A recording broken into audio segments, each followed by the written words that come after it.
Well, I don't know how long I got because I screwed up the last card. I gotta figure out what I did and why.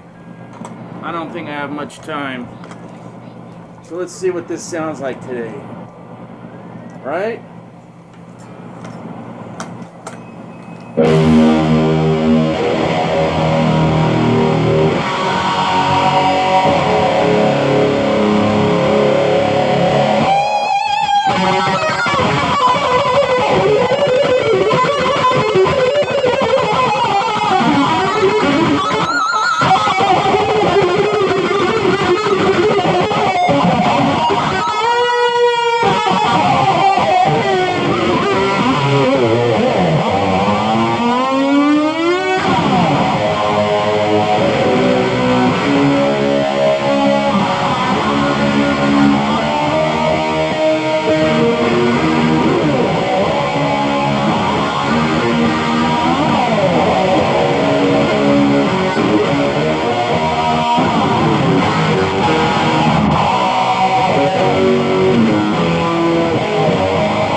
play.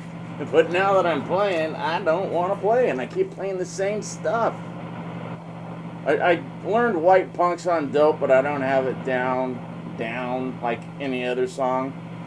The only songs I really know are mine.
Alright, I'm done.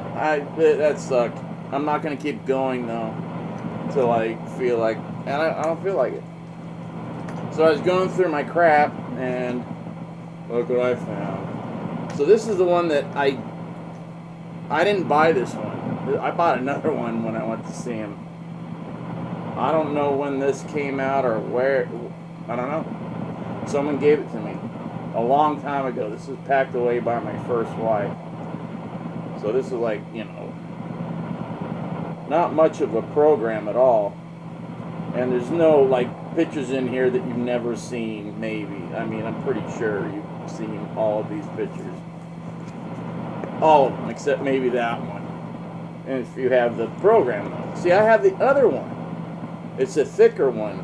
I don't know. It's a lot, has a lot more pictures. It's the one I took the picture I drew of Randy out of.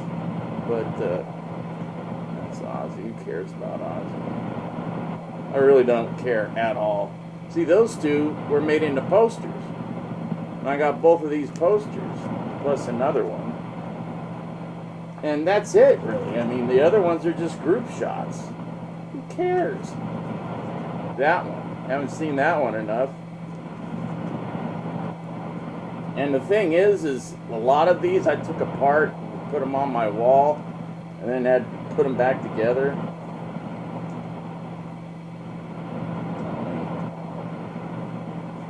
them at Disneyland going down something or in an airport. I don't know what they are, to tell you the truth. But it tells you about, you know, Randy, Rudy, Tommy, and that's it. But everybody knows about Ozzy, apparently. Randy, 6 Marshall cabinets, 3 Marshall 100 watt amps, Yamaha analog delay, Roland Space Echo, custom pedal board consisting of Crybaby wah wah pedal, MXR distortion plus, woo, really? MXR flanger, MXR stereo chorus, MXR graphic equalizer. That's what I'm missing. A Gibson SG guitar. That's in here as his guitars. So Gibson SG guitar, the Jackson guitar, custom Flying V, the polka dot, custom Les Paul guitar, custom Les Paul, or Gibson Les Paul custom guitar, which was the black one. So that's what it has as Randy's equipment. Weird, huh? That the SG's even mentioned in there. I don't know why. But then again, I haven't seen this thing in almost 40 years. See, she packed it away in 80... When did she move in here? End of 83? Yeah, or beginning of 84. So yeah, I haven't seen this thing in 40 years. It's in great condition thanks to Margie, my first wife, the good wife. The one that I blew it totally. If I should still be with her, but she's got a really good husband now, and I'm happy for her. I am happy for her, because I actually love her. Ooh, did I say that? I actually care about her a lot still. That's the mother of my son. Well, what are you going to do? Nothing. Just can't help what you feel. But she packed up everything because she was going to be a wife. And this was like the beginning of, even though she was totally into all of this. You know, every band, we all both like the same bands. She liked Quiet Riot, Mental Health, and all. I didn't really like it. I think just because of Kevin. And even though I didn't mind Kevin, because I'll tell this story and then I'm shutting it off. So, I went to see Dubrow. They weren't Quiet Riot yet. It was Carlos Cavazzo, Tony Cavazzo, Carlos's brother, Kevin, and what's his name on drums? The guy that became drummer.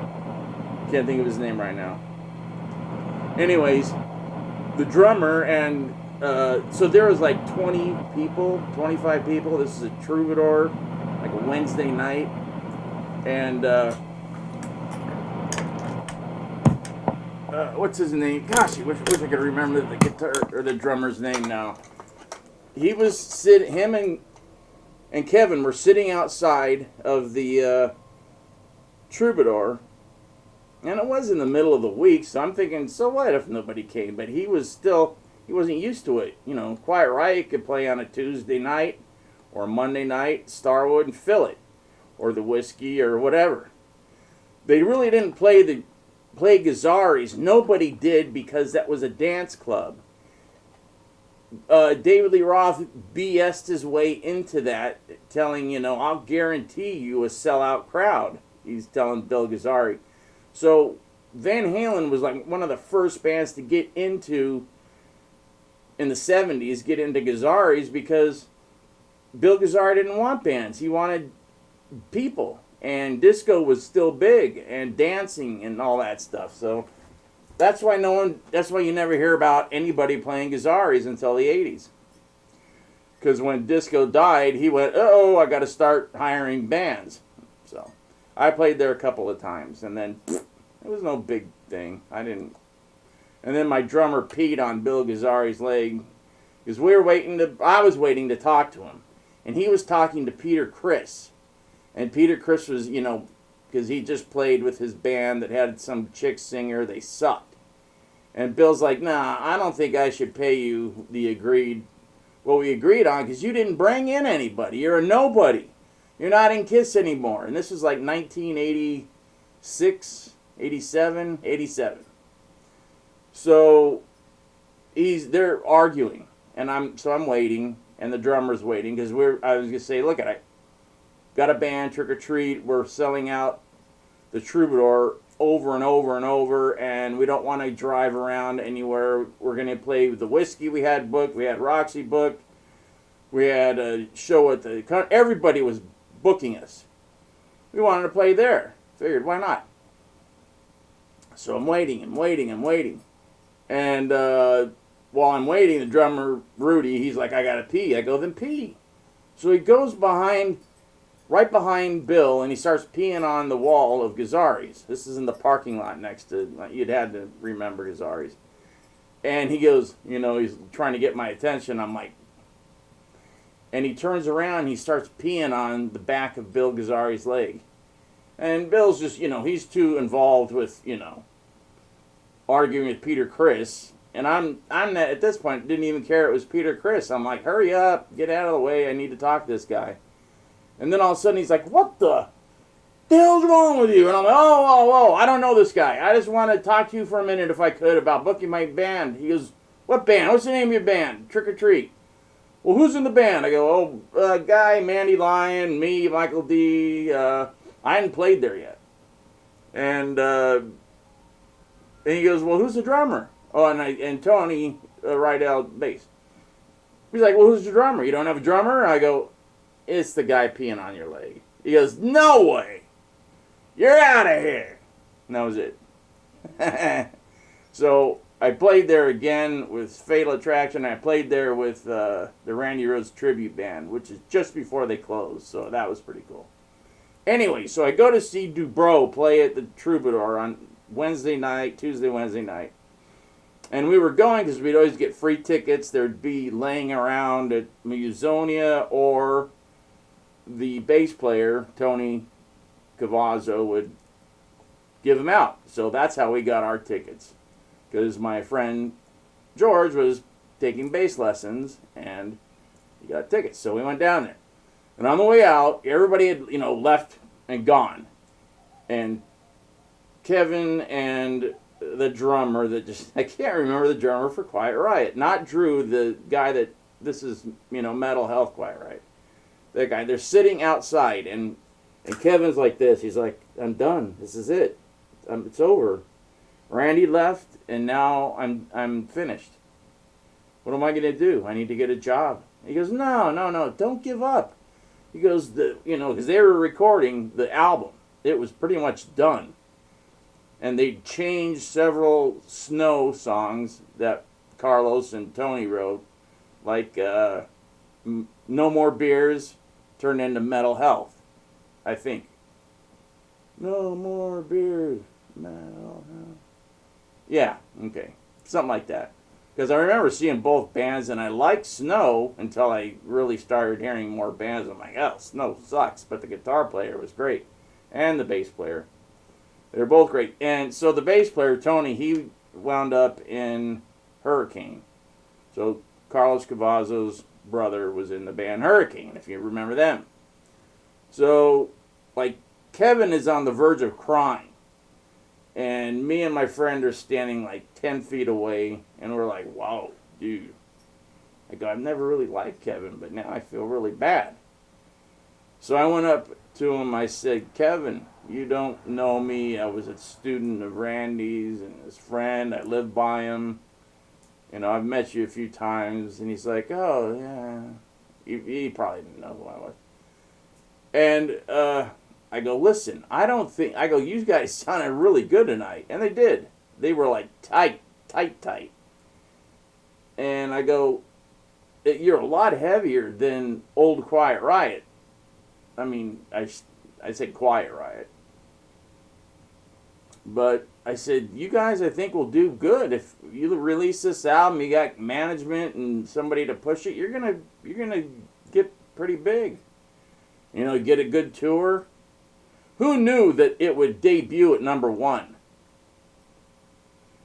So, and nobody knew. And they weren't going to call it Quiet Riot. It was going to be called Dubrow, because they knew that Dolores Rhoads said, no way. Randy came up with that name, and really, if anybody has a say in it, it would be Kelly Garney, the bass player they threw out, and he said no way. But he was thrown out of the band, so really, it was Mrs. Rhoads, and she said no way. So the record company said, you know what? This Ozzy thing has got traction. Randy Rhoads is still big. He was like the next, big thing. He was the next Eddie Van Halen. So you're going to call this band Quiet Riot, and if she wants to sue us over it, let her sue us. He goes, it's not about suing. It's about I don't want her to be upset with me. I've known her, and she's been like a mom to me, like a second mother. Because Kevin was like that with his mom. Very close. So he's like, I just don't want to, upset Mrs. Rhoads. And they're like, who cares? And they talked him into it. And they released it. And on the inside of the album, when you pulled out the sleeve, the record sleeve was polka dot. So, you knew they were borrowing as much as they could with Randy. And the song Thunderbird was about Randy, but they'd switch the words around. Because the first, I've got the demo of it somewhere where it's about him taking off, but he's hoping that he's going to come back to the nest, like Quiet Riot, and then they'll be big and, whatever. It maybe, but I doubt it. Maybe. If Quiet Riot would have been huge like that, and Randy would have finished his thing and gotten Ozzy out of his, system. And it wasn't Ozzy, he liked Ozzy. He really did like Ozzy, and he really did like Sharon. He just didn't like them drunk and wasted every night fighting. And he said